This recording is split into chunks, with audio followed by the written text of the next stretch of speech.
Rich display of military tunes and drills as well as the cultural dance performances showcasing Nigeria's diversity. It also captures the struggle of a journey that started 26 years ago, an attempt to return to democratic rule.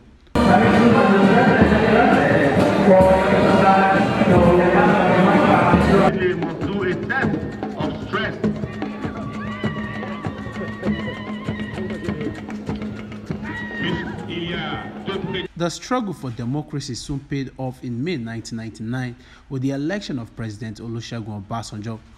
However, the heroes of that struggle appear to have been long forgotten until President Muhammadu Buhari did what many described as most honorable: the recognition of the acclaimed winner of the June 12, 1993 presidential election, Moshood Kashimawo Abiola, for his contribution to the cause of democracy in Nigeria. I think that today is an important day for Nigeria because MKO, when he was fighting for that June 12 mandate, he knew that he was fighting against very powerful forces. They're not so many, they're just a minority, but they were holding this country to ransom on behalf of the Nigerian people. And now, on this day, it is as if the president has taken up that battle. The president will be fighting for the people of Nigeria against a few interests that have held this country to ransom. So the journey continues, because it's now no longer a dead man carrying the burden, because Abiola couldn't do it after he had been killed. Now it is the president of Nigeria, it is the government of Nigeria, and Nigeria is going to prevail in this issue. President Muhammadu Buhari recounted the years of struggle in a lengthy speech. The president rolls out his plans for the next 4 years that includes charting a bold plan to transform the economy. He says his government will work out policies geared towards uplifting 100 million Nigerians out of poverty in the next 10 years. This task is by no means unattainable. China has done it. India has done it. Indonesia has done it. Nigeria can do it. These are all countries characterized by huge burdens of population. China and Indonesia succeeded under authoritarian regimes.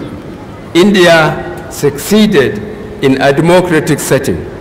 We can do it.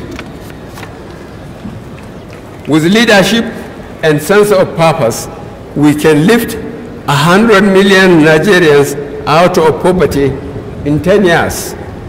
The president renews his commitment to addressing key economic issues as well as emerging challenges of climate change, the resettlement of displaced communities, and the dealing with the menace of insecurity. He also placed emphasis on reducing social and economic inequalities by intensifying the war on corruption.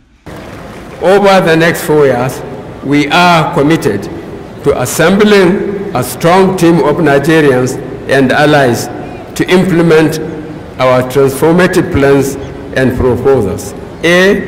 We will see significant focus, resource, and where necessary reform in tertiary and technical education to reposition Nigeria's workforce for the modern technological age. The president wraps his speech with a firm belief in Nigerian project and its potentials. The icing on the cake was a proposition to rename the Abuja International Stadium to Moshood Abiola Stadium, in what the president described as atoning for the many years of injustice. As we all know, correcting injustice is a prerequisite for peace and unity. As part of the process of healing and reconciliation, I approved the recognition of June 12 as Democracy Day and invested the late Chief Abiola and Babagana Kingibe with national honors, as I did with late Chief Gani Ferhemi. The purpose was to partially atone for the previous damage done in annulling the presidential elections of that year.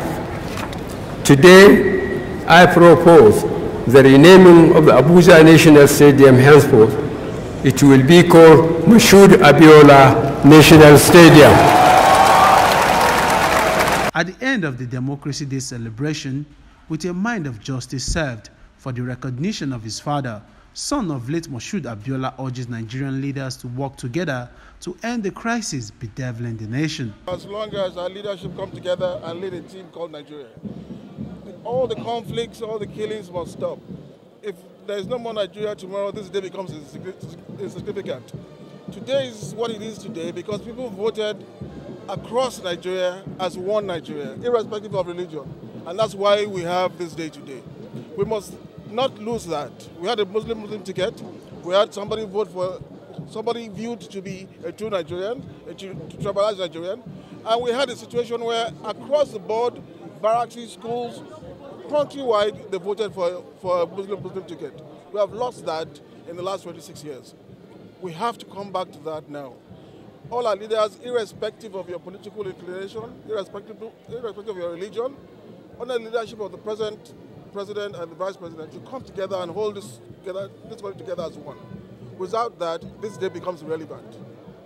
From the Presidential Villa, Abuja, Ayobami Pashe, reporting for Core TV News.